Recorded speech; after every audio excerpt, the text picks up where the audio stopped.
إن رحموني أو عذبوني فالعبد عبد في كل حال. الله الله الله الله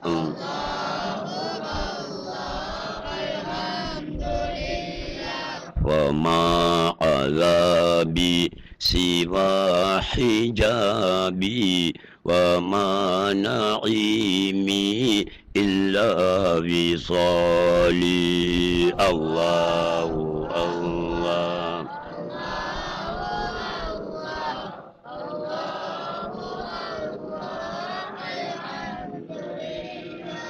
الحمد لله حمدا كثيرا طيبا مباركا فيه كما يحب ربنا ويرضى. اللهم صل وسلم على رسولك سيدنا وحبيبنا وشفيعنا ومولانا محمد وعلى آل سيدنا محمد قد ضاقت حيلتي أدركني يا حبيب الله. அன்புக்குரிய சகோதரர்களே, அல்லாஹ்வின் நல்லடியார்களே, ஞான வழி தோழர்களே, புத்தாடை மாறவில்லை, புதன்கிழமை உடுத்த புத்தாடை மாறவில்லை. ஆனால் மனிதர்களுடைய இதயங்கள் மாறிவிட்டன. அன்புள்ள சகோதரர்களே, ஒரு தத்துவம் இருக்கிறது. அந்த தத்துவத்தை நான் சொல்கிறேன். நீங்கள் அதை விளங்கிக் கொள்வதுடன் உங்களுடைய வாழ்க்கையிலையும் எடுத்து நடக்க வேண்டும். விளங்கிக் கொண்டால் மட்டும் போதாது, அந்த வாழ்க்கையிலே நீங்கள் எடுத்து நடக்க வேண்டும்.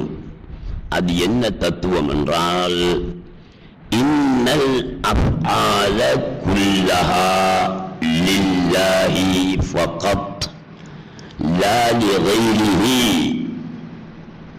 ولو ظهرت الأفعال في أي مظهر من المظاهر الخلقية. قال الله تعالى رضي الله عنهم ورضوا عنه. இப்போது நான் ஓதி சொன்ன தத்துவத்துக்கும் ஓதி காட்டிய ஆயத்துக்கும் இடையிலே தொடர்பு உண்டு. இன்ஷா அல்லாஹ் நான் அதை விளங்கப்படுத்தும் போது நீங்கள் புரிந்து கொள்வீர்கள். இன்னல் அஃஆல குல்லஹா, சகல செயல்களும் சீஷ்டிகளினால் ஏற்படுகின்ற சகல செயல்களும், அது மனிதர்களாக இருக்கட்டும், மிருகங்களாக இருக்கட்டும், பரப்பனவையாக இருக்கட்டும், நகர்வனவாக இருக்கட்டும், பாய்வனவாக இருக்கட்டும், எவையாக இருந்தாலும், அசுத்தமானவையாக இருக்கட்டும், சுத்தமானவையாக இருக்கட்டும், எந்த ஒரு படைப்பின் மீதும் படைப்பின் மூலமும் வெளியாகக்கூடிய செயல்கள் அனைத்தும் அல்லாஹ்வின் செயலே. செயல் என்பது அவனுக்குரியவையே அன்றி வேறு யாருக்கும் உரியவை அல்ல. அந்த செயல்கள் எவரால் எப்போது எவ்வாறு வெளியானாலும் சரியே. இதுதான் தத்துவம்.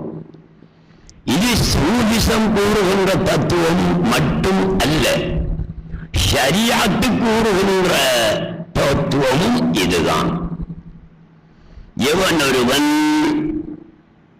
அவருக்கு செயலுண்டோ, இவருக்கு செயலுண்டோ, எனக்கு செயலுண்டோ, அவனுக்கு செயலுண்டோ என்று சொன்னால் அல்லது நம்பினால் அவன் முஷ்ரிக்காகி விடுவான், காபிராகி விடுவான். வல்லாஹு ஹலகக்கும் வமா தஅமலூன். அல்லாஹ் உங்களையும் படைத்து உங்களுடைய செயல்களையும் படைத்துள்ளான். நீங்களும் படைப்புத்தான், உங்களுடைய செயல்களும் படைப்புத்தான். இதை சூஃபிச பாணியிலே சொல்வதாயிருந்தால் வல்லாஹு ஹலகக்கும் லஹர ஃபீ சூரத்திக்கும் வலஹர ஃபீ சூரத்தி அமாலிக்கும். அல்லாஹ் உங்களுடைய உருவங்களிலும் வெளியாகி நீங்கள் செய்யக்கூடிய அமல்கள் வேலைகளுடைய சூரத்திலும் வெளியாகி இருக்கிறான். இது சூஃபிச அடிப்படையில் சொல்லக்கூடிய வசனம். வல்லாஹு ஹலகக்கும் வமா தஅமலூன் ஷரியத்தின் அடிப்படையில் சொல்லக்கூடிய வசனம். உங்களாகவும் வெளியாகி உங்களுடைய செயல்களாகவும் அவன்தான் வெளியாகி இருக்கிறான் என்பது சூஃபிச ஞானம், சூஃபிச தத்துவம். நாங்கள் நிறைய வேலைகளை செய்கிறோம், எங்களுக்கு செயலுண்டா? செய்ய முடியுமா? முடியாது. சுயமான செயல் இன்னொருவரால் வழங்கப்படாமல் தனக்கு தானாக உண்டான சுயமான செயல் அல்லாஹ்வுக்கு மாத்திரம்தான், வேறு யாருக்கும் செயல் கிடையவே கிடையாது. எங்களுடைய செயல்கள் எல்லாம் இரவலான செயல். எங்கள் எவருக்கும் சுயமான செயல் கிடையவே கிடையாது. சுயமான செயல் ஒரு சிருஷ்டிக்கு உண்டு என்று ஒருவன் நம்பினால் அவன் முஷ்ரிக். அதிகமானோர் அப்படித்தான் நம்பி இருக்கிறார்கள்.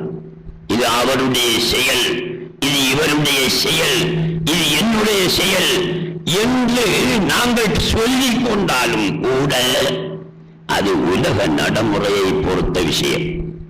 அவ்வாறு சொல்வது உலக நடைமுறையிலே நாங்கள் சொல்லிக் கொள்வோம். ஆனால் நம்பிக்கை எவ்வாறு இருக்க வேண்டும்? எனக்கும் செயலில்லை, அல்லாஹ்வுடைய படைப்புகளில் எந்த ஒரு படைப்புக்கும் செயலில்லை, அவன் தான் செய்கிறான். லா ஃபாஇல இல்லல்லாஹ், செய்கிறவன் அவனை தவிர வேறு யாரும் இல்லை என்று நாங்கள் நம்பிக்கொள்ள வேண்டும். அதுதான் சரியான அகீதா. சுயமான செயல் எனக்கு உண்டு அல்லது இன்னொரு சிருஷ்டிக்கு உண்டு என்று யாராவது நம்பினால் அவன் முஷ்ரிக்காகி விடுகிறான். அல்லாஹ்வுடைய செயல், அவனுக்குரிய செயல் இந்த மல்ஹரின் மீது, இந்த பாத்திரத்தின் மீது வெளியாகிறது. நான் ஒரு பாத்திரம், நீங்களும் ஒரு பாத்திரம், ஒரு மல்ஹர். அதே போல் உலகத்தில் இருக்கின்ற ஒவ்வொரு வஸ்துவும் அவனுடைய மல்ஹர். அவனுடைய மல்ஹரிலே அவன்தான் தஜல்லியாயிருக்கிறான், அவன்தான் வெளியாகியிருக்கிறான். அவனுடைய செயல்தான் அந்த மல்ஹரிலே தஜல்லியாகிறது என்று நம்பிக்கொள்ளணும். இது ஆரிய செயல், இது அவன் செயல், இது இவன் செயல் என்று நாங்கள் சொல்ல முடியாது. அந்த காலத்தில் மட்டக்களப்பு போலீஸ் நிலையத்தில் ஒரு போலீஸ் அதிகாரி இருந்திருக்கிறார். ஒருவனுக்கு ஒருவன் பொருளால அடிச்சு தலை உடைஞ்சு போச்சு. அவன் போனான் போலீஸ் ஸ்டேஷனுக்கு. ஐயா, எனக்கு இன்னாரு பொல்லால் அடிச்சு என்ற தலை உடைஞ்சு போச்சு பார்த்தீங்களான்னு கேட்டான். இப்ப என்ன செய்யணும் உனக்கு என்று அவன் கேட்டான். போலீஸ்காரன் வழக்கு போடணும். சரி, வழக்கு போடுறேன். உனக்கிட்ட நான் ஒரு கேள்வி கேட்பேன், அதுக்கு நீ போல சொல்லணும். சொல்லுவியா? ஓம் சொல்லுவன். நீ ஓட்டால நடந்து போகும்போது வீதி ஓரத்தில் இருந்த ஒரு தென்னை மரத்திலிருந்து தேங்காய் ஒன்று தலையில விழுந்து தலை வடிச்சு போச்சு. எந்த போலீஸ் ஸ்டேஷனுக்கு நீ போவா? எந்த போலீஸ் ஸ்டேஷனுக்கு தான் போகணும்? அல்லான்ற போலீஸ் ஸ்டேஷனுக்கு தான் போகணும். ஏன்? அது மண்ணினுடைய செயல் அல்லவே. ஒரு அடிச்சாத்தான் பொல்லால நீ போலீஸ் ஸ்டேஷனுக்கு போகலாம். ரோட்டால போகும்போது தேங்காய் வந்து தலை விடுஞ்சா எந்த போலீஸ் ஸ்டேஷனுக்கு போற? அது தேங்காட செய்யலாம். அப்படின்னு தேங்காயை போய் வளர்க்க போகணும். ரோட்டால போகும்போது பாம்பு கொத்துது, காட்டுக்குள்ள போகும்போது எந்த போலீஸ் ஸ்டேஷனுக்கு போய் நீ என்ட்ரி போடுறது? எந்த போலீஸ் ஸ்டேஷனுக்கு போய் புகார் செய்கிறது? அது அவ்வாடைய செயல். இது இவன் செய்யலா? பாம்பு அடிச்சது அவ்வாறு செயல், தேங்காய் உணர்ந்து தலை உடைஞ்சது அவ்வாறு செயல். இது பொல்லால் அடிச்சானே, அது அவனுடைய செயலா? இல்லை, செயல் எல்லாம் அல்லாஹ்வுக்குரியன. ஈமான் கொள்ளணும். செயல் எல்லாம் அல்லாஹ்வுக்குரியன. ஈமான் கொள்றது கடமை. ஆனால் ஷரியத் என்று ஒன்று எங்களுக்கு அறிவை தருகிறது. ஷரியத்துக்கு முரணான செயல் என்றால் அதுக்கு தண்டனை ஓடும். ஷரியத்துக்கு ஏற்ற செயல் என்றா தண்டனை கொடுக்காது என்று ஷரியத்து தான் சொல்லுது. ஷரியத்து சொல்லுதுன்றா அல்லாஹ் தான் சொல்றான். அல்லாஹ் சொல்றான் என்றா ரசூல் தான் சொல்றார்கள். சரியா? கடையில மின், அதாவது மின்சாரம் தாக்கி கடை எரிந்து சாம்பல் 10 கோடி ரூபாய் நஷ்டம். முதலாளி வீட்டில் இருக்கிறாரு, வந்து சொல்றான் ஒருத்தன், உங்களோட கடை பத்தி எரிஞ்சு சாம்பலா போச்சு, 10 கோடி ரூபாவும் நஷ்டம். ஐயோ என்று தலையில கைய வச்சு ஓடி போவான். மின் ஷாட் அடிச்சிருக்கு, மின் தாக்கம். எங்க போய் வழக்கு போடுற? அது ஒன்றும் செய்யலாது. அவருடைய கடையில உள்ள அந்த மின் இணைப்பில் உள்ள குழப்பம், மின் தாக்கிருச்சு, கரண்ட் தாக்கிருச்சு, எரிஞ்சு போச்சு. இன்னொருவன் அந்த வேலையை செய்திருந்தால் இவன் போலீஸ் ஸ்டேஷனுக்கு தான் போவான். ஆறு செயல். மின் தாக்கினாலும் அது அவ்வாறு செயல்தான். இன்னொருவன் தீ வச்சாலும் அவ்வாறு செயல்தான். அவ்வாறு செயல் போட்டு பேசாம இருக்கிறல்ல. ஷரியத்து எங்களுக்கு கண்ணாடியாக இருக்கிறது, கை காட்டுகிறது. இதை போய் வழக்கு போடு, இது அநீதி, இதுக்கு வழக்கு போடாத என்று எங்களுக்கு ஷரியத்து சொல்லுகிறது. அதன்படி நாங்கள் நடக்க போனோம். நான் எதற்காக சொல்லி வருகிறேன்? அல்லாஹ்வுடைய எந்த ஒரு செயலாக இருந்தாலும் சரி, அது எவர் மூலம் வெளியானாலும் சரி, அது நீதியை விட்டும் காலியாகாது. நீதியாத்தான் இருக்கும். கடையில 10 கோடி ரூபாய் எரிந்து சாம்பலா போச்சுண்டா இது அல்லாஹ்வுடைய நீதியா அநீதியா? நீதி. இதுதான் தத்துவம். அல்லாஹ் சுப்ஹானஹு வ தஆலா எவருக்கும் அநியாயம் செய்ய மாட்டான், மண்ணளவும் செய்ய மாட்டான். அப்ப இவன் கடை எரிஞ்சு 10 கோடி நஷ்டமா போச்சு, இது அநீதியா இல்லையா? அநீதி இல்லை. யாரு செயல்? அல்லாஹ்வுடைய செயல். அவன் சரியாத்தான் செய்வான். அதற்கு விளக்கம் இருக்கிறது. நாங்க நம்பிக்கணும். உங்களுக்கு என்ன கஷ்டம் வந்தாலும் சரிதான், உங்களுக்கு ஒரு சந்தோஷமான செய்தி கிடைக்குது என்று சொல்லுவீங்க, அல்ஹம்துலில்லாஹ் சொல்லுவீங்க. உங்களோட கடை எரிஞ்சு சாம்பலா போச்சு, 10 கோடி ரூபாய் நஷ்டம்டா என்ன சொல்ற? அல்ஹம்துலில்லாஹ் சொல்லுவானா? சொல்லு. அதான் சொல்ல வேண்டிய இடம் சொல்லு, சொல்ல வேண்டிய இடத்துல சொல்லு. அல்ஹம்துலில்லாஹ். ஏன் அல்லாஹ் சரியா தான் செய்வான். என்ன ஆண்டவன் இந்த சனியன் இது என்றா அல்லாஹ்வுடைய செயலை நீ சனியன் என்று சொல்றாய், குஃப்ருண்டாகும். அல்லாஹ்வுடைய செயல் நேர்மையாகத்தான் இருக்கும். இதை நான் பல உதாரணங்கள் மூலம் விளங்கப்படுத்தி இருக்கிறேன். கடந்த காலங்களில் நீங்க மறந்திருப்பீங்க. ஜன்னிது ஈமானக்கும், உங்களுடைய ஈமானை புதுப்படுத்திக் கொள்ளுங்கள், புதுசாக்கிக் கொள்ளுங்கள் என்பதற்காகவே சொல்கிறேன். காத்தாங்குடி பஸ் ஸ்டாண்ட்ல நிக்கிற ஒருவன் நிக்கிறான், மட்டக்களப்புக்கு போறதுக்கு. பஸ் இந்த பக்கம் இருந்து கல்முனை பக்கம் இருந்து வருகிறது, பஸ் வருகிறது, போகலாம் என்று அவன் கையை காட்டுகிறான் நிறுத்துவதற்கு. பஸ்காரன் நிறுத்தவில்லை, போறான். பஸ் உண்மையில் அவன் நிப்பாட்டல தான். ஆட்களுக்கு இடம் இருக்கு, 50 பேருக்கு இடம் இருக்கு பஸ்ல, 10 பேர் மட்டும் தான் இருக்கான் பஸ்ல, நிப்பாட்டிக்கலாமே. போயாச்சு. அடுத்த வாகனம் ஒன்று வந்துச்சு, அதுல ஏறி போறாரு.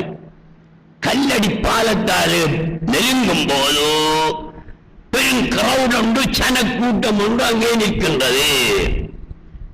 இவர் அந்த வாகனத்திலிருந்து விட்டு ரோட்ல உள்ளவனோடு கேட்காரு, என்னை விடுத்த சனக்கூட்டம் கிரௌட் அடிக்கிறது என்ன என்று. வந்த பஸ் ஆத்துக்குள்ள விழுந்துச்சு. அதுல வந்த 10 பேரும் மண்டையை போட்டுட்டாங்க, மொத்த போயிட்டாங்க. என்னவன் தகவலை சொன்னான். அல்ஹம்துலில்லாஹ், அல்லாஹ் சுப்ஹானஹு வ தஆலா அந்த டிரைவரை கொண்டு நம்மளை காப்பாத்திட்டான். அவன் நின்று இருந்தா, பஸ் நிறுத்தி இருந்தா நான் ஏறி இருப்பேன். ஏறி இருந்தா நான் இந்த இடத்திலே ஆற்றில் விழுந்து மண்டையை போட்டிருப்பேன். அப்பதான் நினைக்கலாம். அப்ப நேரத்தோடு அவனுக்கு விளங்கிச்சா, பஸ் நிறுத்தாம டிரைவர் போனானே, அந்த நேரம் இதில் ஒரு நன்மை இருக்கிறது என்பதை அவன் புரிந்தானா?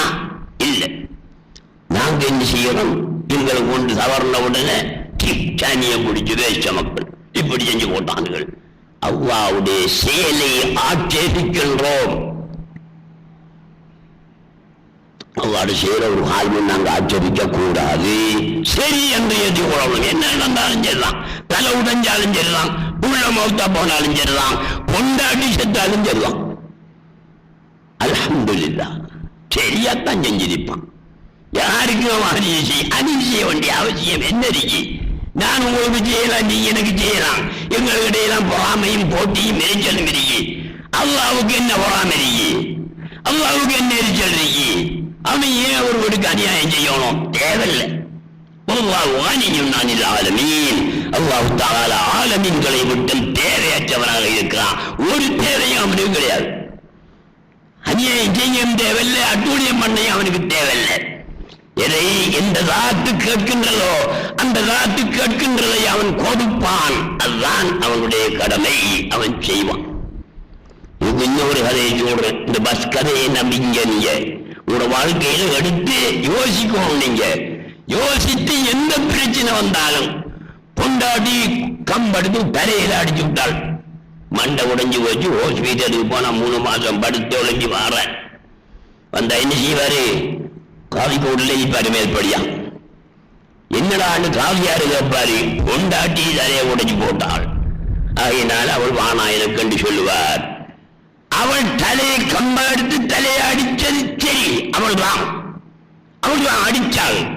ஆனா அவளுக்கு செயல் இல்லை. இந்த செயல் அல்லாஹ்வுடைய செயல். அவள் மூலம் வெளியாகியது. நியாயம் ஒன்றையும் அந்த நியாயம் உங்களுக்கு தெரியாது. பஸ் தவறி போயிட்டு அந்த நேரம் நியாயம் வழங்கிச்சா? இல்லே. கல்லடி பாலத்தடிய போன நேரம் எல்லாரும் மண்டையை போட்டு கிடந்த பார்த்த நேரத்தில் நியாயம் வழங்கிச்சு. அல்லாஹ் நம்மளை காப்பாத்தித்தான் என்று அந்த நேரத்தில் அவன் சொல்றான். ஒரு அரசன் இருந்தான். அவனுக்கு மந்திரி சபை ஒன்று இருந்துச்சு, அமைச்சரவை ஒன்று இருந்துச்சு. அதில் 50 அமைச்சர்கள் இருந்தார்கள். எல்லா அமைச்சரையும் அரசனுக்கு பிடிக்கும். ஒரு அமைச்சரை மட்டும்தான் பிடிக்காது. அவர் முக்கியமான ஒரு நிதி அமைச்சர். அவர் வழக்கம் என்ன என்றால், நிதி அமைச்சர் வழக்கம் என்னதான் நடந்தாலும் அல் ஹைரு ஃபீமா வகஅ என்று சொல்லுவாராம். நடந்தது நன்மைக்குத்தான் என்று சொல்லுவாராம். சரி, அப்படி ஆக்கள் சொல்றதானே, அது நன்மைக்கு தான் நடந்துருக்கி, நன்மைக்கு தான் நடந்துருக்குன்னு சொல்றதானே, அப்படியே அவருடைய ஹால் இப்படித்தான் சொல்றது. ஒரு நாள் அரசன் அப்பிள் பழம் ஒன்று எடுத்து வெட்டி கொண்டிருந்தான், சீவிட்டுமான். அந்த நேரம் கத்தி சருகி கைவிரல் ஒன்று துண்டாய் போச்சு அரசண்ட. உடனே இருந்த அமைச்சர் ஒழுங்கி அல் ஹைரு ஃபீமா வகஅ, நடந்தது நன்மைக்குத்தான். அரசனுக்கு பதிலிச்ச ஒரு கோபம் உண்டோ, டேய் நீ என்னுடைய மந்திரி, எந்த வீரல் வெட்டுப்பட்டது நன்மைக்கு என்ன சொல்றான் நீ, டேய் பிடிச்சு அடைங்களா இவனை கூட்டுக்குள்ள. அமைச்சர் கம்பி என்றார். கடற்கார வீட்டுக்குள்ள பல நாட்கள் போகும். நீ இப்படித்தானே சொன்ன, எல்லாத்துக்கும் சொல்லி வந்த, நானும் பொறுத்து தான் இருந்த. எந்த வீரல் துண்டாக்கப்பட்ட நேரத்திலையும் நன்மைக்குத்தான் நடந்தேன்டா. உன்னை விடுவனா, நீ வீட்டிலே கிடந்து சாவனம் அடைஞ்சு போட்டான் கடற்காரு. ஒரு நாள் அரசன் வேட்டைக்கு போறது வழக்கம். அந்த காலத்து அரசர்கள் வேட்டைக்கு போறது, அமைச்சர்கள் மாற கூட்டிட்டு காட்டுக்கு வேட்டைக்கு போறது வழக்கம். அந்த அரசன் ஒரு 10 அமைச்சர்களை எடுத்துக்கொண்டு, காவலாளிகளை எடுத்துக்கொண்டு வேட்டைக்கு அவருக்கு வேட்டையில விருப்பம், அதற்காக காட்டுக்குள்ள வேட்டைக்கு போனான். போய் இருக்கும்போது நடு காட்டுக்குள்ள சன்னியாசிகள் கொஞ்சம் பேரு இருக்கான்.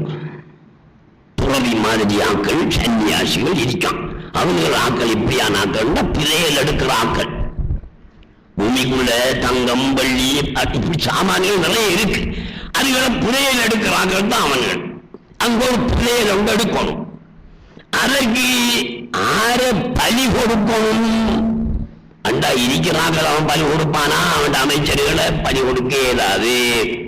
அங்க அந்த சன்னியாசி மாதிரி பலி கொடுக்கணும். இப்ப யாருண்டான வந்தா பொருத்தமான ஆளை பார்த்து பலி கொடுக்கணும் என்று இருக்கும் போது அரசரும் அரசருடைய அமைச்சர்கள் 20 பேரும் போறாங்க. நல்ல ஒரு கூட்டம் தான் வருகிறது. ஒரு ஆளை பிடிச்சு பலி கொடுக்கத்தான் போகணும் என்று அரசன் முடிவு செய்து அமைச்சர்கிட்ட சொன்னா, ஒவ்வொரு ஆளையும் செக் பண்ணுங்க, எந்த குறையும் இல்லாத ஒரு ஆளை பிடிச்சிக்கிட்டு வாங்க, அவரை பலி கொடுக்கணும். ஏன், பலி கொடுக்கக்கூடிய அந்த உயிர் பிராணி குறையில்லாததாக இருக்கும். நாம உருகியா கொடுக்கறதுக்கு மாடு ஏறுறோம் இல்லவா, படுவாங்கரைக்கு போயிட்டு வர்றோம், கொக்கட்டி சேலைக்கு போயிட்டு வர்றோம். ஏன், குறையில்லாத மாடாக இருக்க வேணும், அப்பதான் பலி ஏற்றுக்கொள்ளப்படும் என்பதற்காக நாங்க என்ன செய்யறோம், அப்படி தேடுறோம். அதுதான் உண்மை. அதன்படி எல்லாரையும் பிடிச்சு பார்த்துக்கிட்டு வரும்போது அரசன் நிற்கும். அரசன் கொஞ்சம் அழகாத்தான் இருப்பான், மத்தாக்களை விட அழகா கொஞ்சம் தெளிஞ்சு உடல் கட்டோட பார்க்கறதுக்கு பசந்தா இருக்கான். இவனுகள் ஒத்தரையும் பார்க்கல. இவர்தான் ஆள் பொருத்தம் என்று அரசனை கொண்டு போய் பலி கொடுப்பதற்காக நிப்பாட்டியாச்சு. இவ விட்ட புறானுகள், அரசனை விட்ட புறானுகள். அப்போது அந்த அமைச்சர்ல ஒருத்தன் சொன்னான், இன்னும் கொஞ்சம் நல்லா செக் பண்ணி பாருங்க, ஆளை அழகாத்தான் இருக்காரு, பலிக்கு பொருத்தமான ஆள் தான், இன்னும் கொஞ்சம் செக் பண்ணுங்க. செக் பண்ணிட்டு வரக்க ஒரு விரல்ல ஒரு துண்டு இல்லை. அப்ப சரி வராது, இவரு பலிக்கு சரி வராது என்று அங்க இருந்த மினிஸ்டர்ல ஒருத்தனை பிடிச்சி பலி கொடுத்து விட்டானுகள். அரசன் திரும்பி வந்தான். வந்த உடனே சொன்னான், கூட்டுக்கிட்ட போய் நின்று, இல்ல அந்த இரும்பு கூட்டுக்கிட்ட போய் நின்று சொல்றான், டேய் அமைச்சரே, நிதி அமைச்சரே, நீ என்ன நடந்தாலும் நடந்ததில் நன்மை, நடந்ததில் நன்மைன்னு சொல்லிட்டு வந்தாள். என்னுடைய கை ஒட்டுப்பட்ட நேரமும் நீ நடந்தது நன்மைக்கு தாண்டி சொன்னியே, எனக்கு கோபம் வந்துச்சு, ஒன்னு அடைச்சண்டா. இப்பதாண்டா எனக்கு விளங்கி கை ஒட்டுப்பட்டது நன்மைக்கென்று. என்னுடைய கைவிரல் முழுமையாக இருந்திருந்தால் என்று நான் தான் காட்டிலே பறி கொடுக்கப்பட்டிருப்பேன். கையிலே ஒரு குறை, ஒரு துண்டு இல்லாமல் இருந்ததனால் பறி கொடுக்கப்படாமல் நான் தப்பிவிட்டேன். அப்ப அமைச்சர் சொன்னானே, நடந்தது நன்மைக்குத்தான் என்று எப்போது விளங்கிச்சு அரசனுக்கு. அந்த ஒரு சம்பவம் நடக்கும் போதுதான் வழங்கிச்சு. அதே போல அல்லாஹ் சுப்ஹானஹு வ தஆலா ஒரு செயலை நடத்தினானால், ஒரு விஷயத்தை செய்தானாயின் அதனுடைய காரணங்கள் அப்போது விளங்கக்கூடியதாகவும் இருக்கும். சிலது அப்போது விளங்காது, பல வருஷங்கள் சென்று விளங்கக்கூடியதாகவும் இருக்கும். அரசனுடைய கை வெட்டுப்பட்டது போல, பஸ் கல்லடி பாலத்தில் விழுந்தது போல. இன்னும் ஒரு சம்பவத்தை சொல்கிறேன். ஒரு காத்தாங்குடி ஆள், அவருக்கு தலைவலி. தலைவலி என்றால் 22 வருஷமா தலைவலி. அந்த 22 வருஷமும் தலைவலி என்றால் சிலாக்களுக்கு மத்தியானம் தலைவலி வார மரம் நின்றும், சிலாக்களுக்கு மகரிப் நேரம் தலைவலி வார நின்றும். ஆனால் இவனுடைய தலைவலி 24 மணி நேரமும் தலைவலி தான். அப்ப தலைவலி உள்ளவன் எப்படி இருப்பான்? மூலப்பொறி உள்ளவனை போல இருப்பான். எல்லாத்திலையும் ரொட்டி கல்ல போல இருப்பான் அவன்.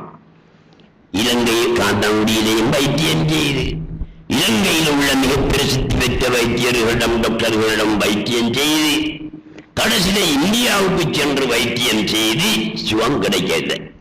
கடைசியில முடிவு, நீ சாகும் வரைக்கும் உனக்கு தலைவலிதான் என்று டாக்டர் மாதிரி சொல்லிட்டாங்க. கைவிட்டு இவன் வந்து சரி இதுதான் நம்ம நசீபுன்னு அவன் இருந்தான். ஒரு நாள் பதியத்தலாவைக்கு அவன் போனான் ஒரு வேலையாக. அந்த நேரம் இங்கே கிழக்கு மாகாணத்தில் எல்டிடி ஆட்சியில் இருக்கிற நேரம். பதித்தலாவாயில போய் விஷயத்தை முடித்துக் கொண்டு வரும் வழியிலே செக் பாயிண்ட், எல்டிடி உடைய செக் பாயிண்ட் இருக்கிறது. அதில் அவர் என்ன செய்யணும், வாகனத்தை விட்டு இறங்கி நடந்துதான் வரும். நடந்து வரும்போது எல்டிடி ஆள் ஒப்பன் நின்று செக் பண்றான் ஒரு ஆளா. இவரையும் செக் பண்ற அந்த டேர்ன் வந்த உடனே ஐடென்டி கார்டு என்ன ஐடென்டி கார்டு அவன் எடுக்க ஐடென்டி கார்டு கீழே விழுந்துட்டு வரைக்கும் விழுந்து அதை குனிஞ்சுதான் எடுக்கணும். அவன் குனிஞ்சு எடுத்து நிமிர விட்டான். எல்டிடிக்காரன் ஒரு அறை உண்டோ பல்லு பறந்து கோவத்தில் அடிச்சு போட்டான். பல்லு பறந்துச்சு. பல்லு பறந்த உடனே தலைவலியும் பறந்துச்சு. எப்படி வேலை? அல்லாவுடைய வேலையை பார்த்தீங்களா? ஒரு அறைக்குள்ள அந்த நோய்க்கு மருந்து வைத்திருக்கின்றான். அதுவும் ஒரு காவியுடைய கையாலே அந்த நோய்க்கு மருந்தை வைத்திருக்கின்றான். இதெல்லாம் அல்லாஹ்வுடைய செயல். எந்த ஒரு தத்துவத்தை விட்டும் காலியாகாது. காரணம் இருக்கும். காரணம் உடனே எங்களுக்கு விளங்கும் அல்லது விளங்காமலும் இருக்கும். விளங்காமல் இருந்தாலும் நாங்கள் பொறுமை செய்ய வேண்டும். இதை அறிந்து கொள்ள வேண்டும் என்று அல்லாஹ்வுடைய படைப்புகளை பற்றி கொஞ்சம் நாம ஆய்வு செய்வோம். சரியா தான் படைச்சிருக்கிறானா, பிள்ளையா படைச்சிருக்கிறானா? எல்லா பழத்துக்கும் கொட்ட உள்ளுக்கு தான்.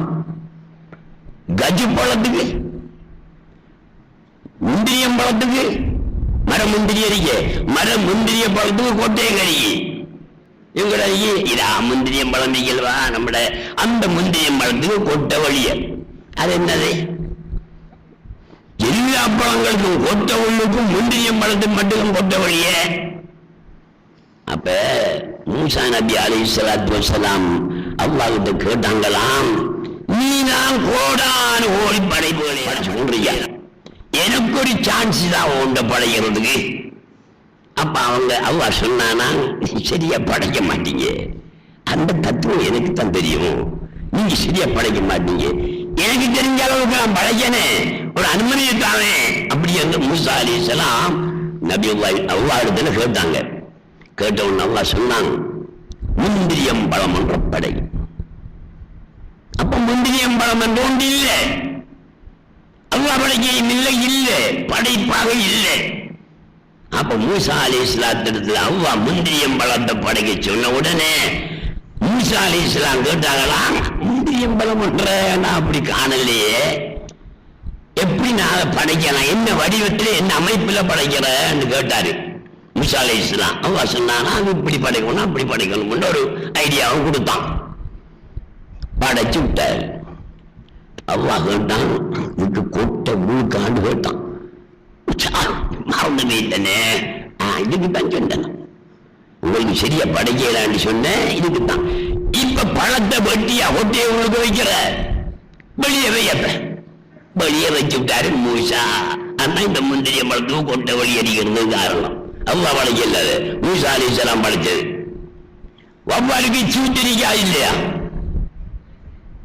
இல்லையா இல்லையா? தெரியா உங்களுக்கு? சூத்து இல்லடா வவ்வாலுக்கு. வாயால திண்டு வாயாலே பேசுற. ஏன் சூத்து இல்ல? இத்ரீஸ் அலைஹிஸ்ஸலாம் படைச்ச. இத்ரீஸ் அலைஹிஸ்ஸலாம் ஒரு நபி. அவங்க மூசா அலைஹிஸ்ஸலாத்து போல கேட்டாங்க, ஆண்டவனே எல்லாத்தையும் நீதான் படைக்காய், நாங்க உன்னுடைய நபி அல்லவா, உண்ட படைக்கிறதுக்கு ஒரு சான்ஸ் தர மாட்டியா? என்னது படைக்கணும்? சரி ஒரு வவ்வால படைங்க. வவ்வால் என்ன எங்களுக்கு தெரியாது, அது இப்படி இப்படி படைக்கணும்.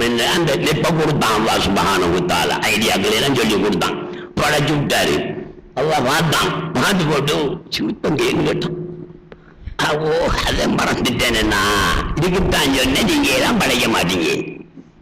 ஆகினால வெளிய வெங்க வைக்கிற வாய் அஞ்சு விட்டு வாயால நின்று வாயால பேரு என்று வவ்வாலுக்கு என்ன செய்யப்பட்டான், சட்டத்தை போட்டுட்டான். வவ்வால் அப்படியே அதே போல எந்த ஒரு சிருஷ்டியன் கேடுங்க நியாயமானதாத்தான் இருக்கும், தத்துவம் உள்ளதாகத்தான் இருக்கும். அல்லாஹ்வுடைய செயல் எதுவாயினும் தத்துவம் என்று இருக்காது.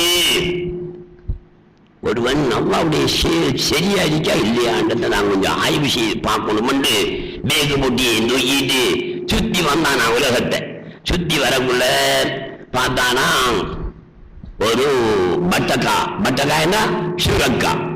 சுரக்கோடி ஒன்று படந்த அப்படியே இருக்கி. சுரக்கா இந்த மட்டில் இருக்கும், சுரக்கா இந்த மட்டில் இருக்கும், இந்த மட்டில் இருக்கி, இந்த மட்டில எல்லாம் இருக்கும். சுரக்கோடி ஒன்று இருக்கு, சுரக்காயும் இருக்கு. அப்படியே யோசனை பண்ணி நின்று சொன்னானா, இந்த இடத்துல ஆண்டவன் மிஸ் ஆகிட்டான். இந்த விரலுக்கு தக்கின வீக்கம் தானே கொடுக்கணும். விரல் இந்த மட்டில் வீக்கத்தை இந்த மட்டில் கொடுக்கலையா? நீங்க அப்படி யாருக்கும் கண்டிருக்கிறீங்களா? இந்த விரல்ல வீக்கம் இந்த மட்டுக்கு வந்ததுக்கு கண்டிருக்கிறீங்களா? வாழ்க்கையில காண மாட்டீங்க. நீங்க விரலுக்கு தக்கின வீக்கம் மட்டும் கொஞ்சம் பெருசாடிங்க, அவ்வளவுதான். இந்த சின்ன கொடிக்கு சுர கொடி இந்த மண்ணில் இருக்கும், இந்த மண்ணெல்லாம் இருக்கும், அது தடிப்பம் இந்த மண்ணில் இருக்கும்.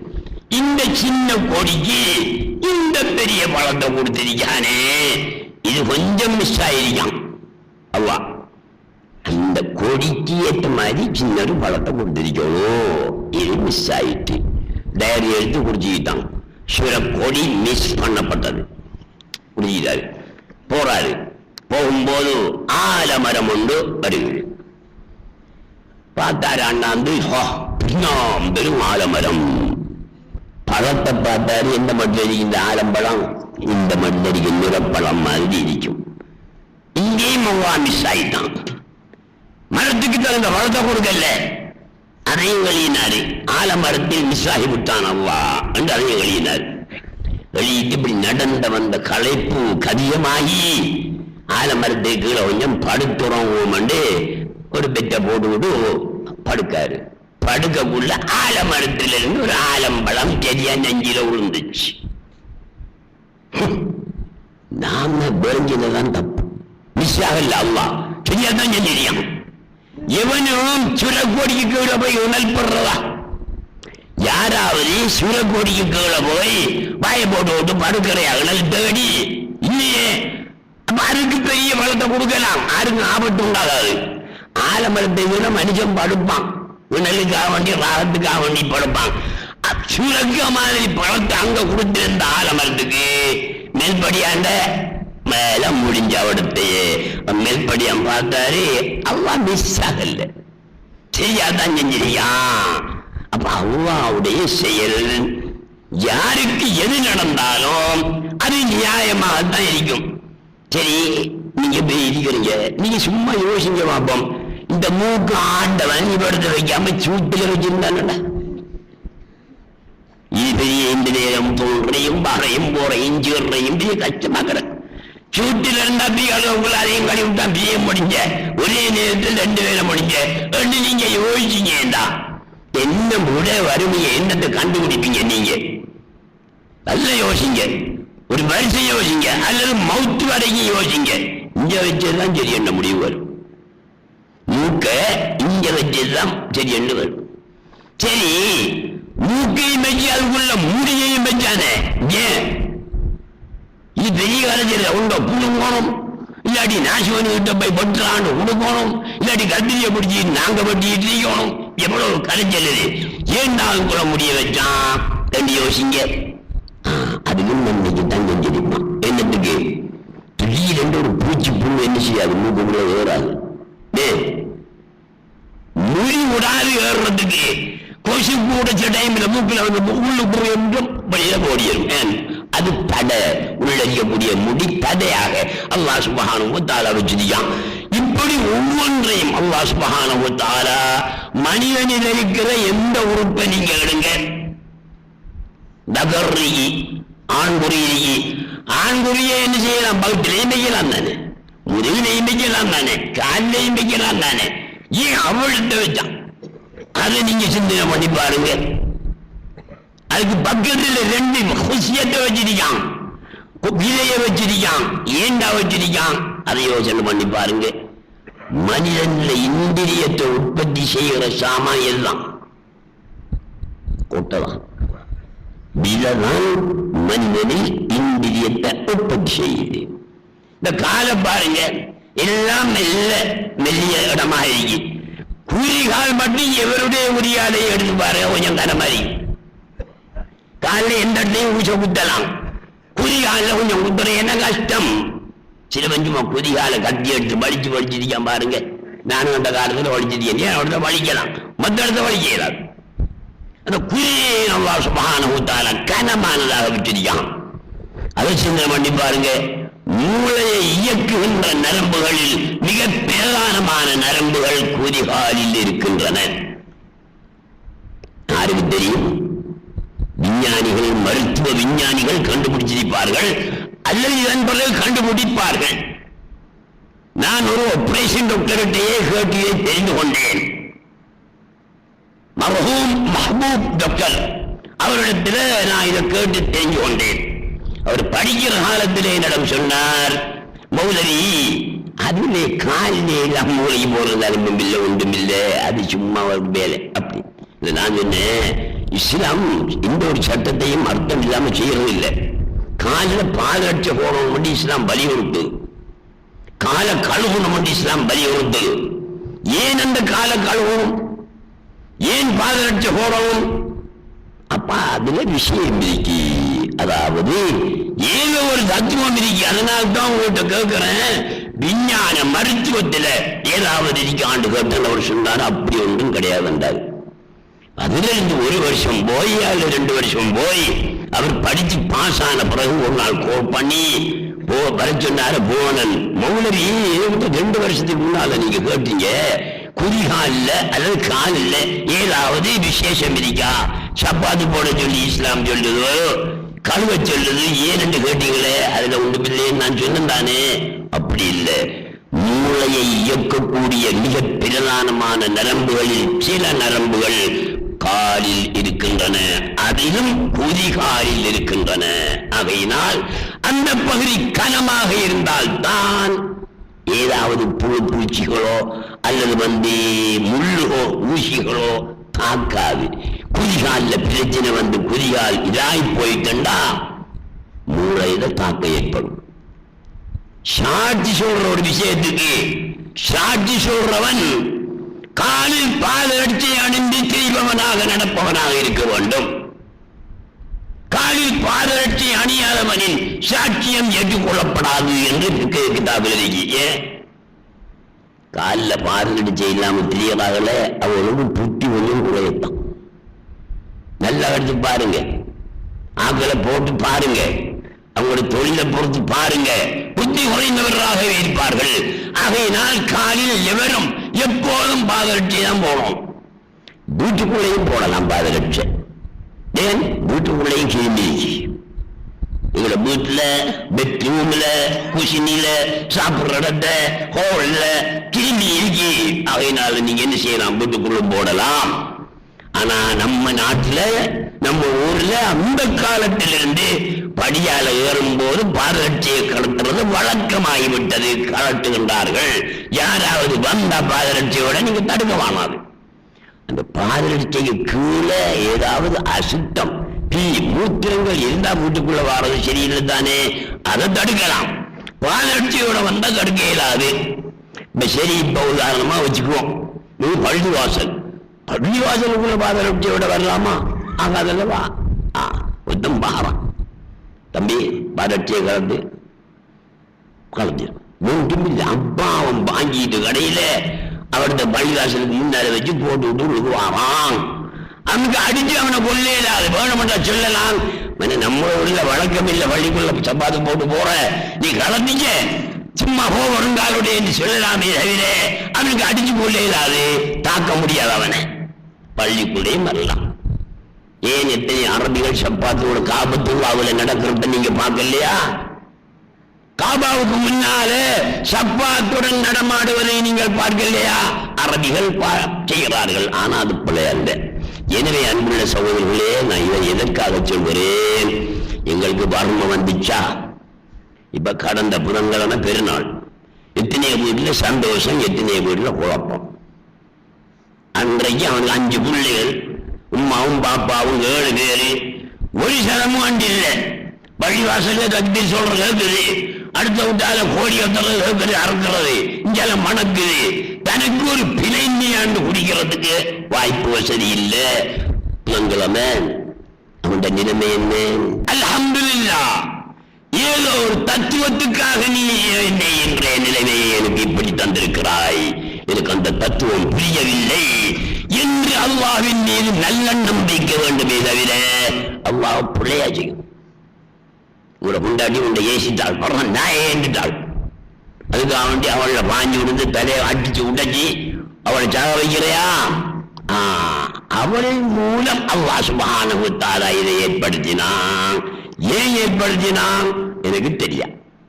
பின்னால விளங்கப்படுத்துவான் அல்லாஹ் சுப்ஹானஹு வ தஆலா என்று அல்லாஹ்வில் நல்லெண்ணம் வச்சு என்ன கஷ்டம் நடந்தாலும் நாங்கள் பொறுமையோடு அல்ஹம்துலில்லாஹ் என்று வாழ வேண்டும் என்று உங்களை கேட்டு முடித்துக் கொள்கிறேன். அஸ்ஸலாமு அலைக்கும் வரஹ்மத்துல்லாஹி வபரகாத்துஹு. ஸல்லல்லாஹு அலா முஹம்மது ஸல்லல்லாஹு அலைஹி வஸல்லம், ஸல்லல்லாஹு அலா முஹம்மது ஸல்லல்லாஹு அலைஹி வஸல்லம், ஸல்லல்லாஹு அலா முஹம்மது யா ரப்பி ஸல்லி அலைஹி வஸல்லிம். அல்லாஹும்ம ஸல்லி வஸல்லிம் வபாரிக்.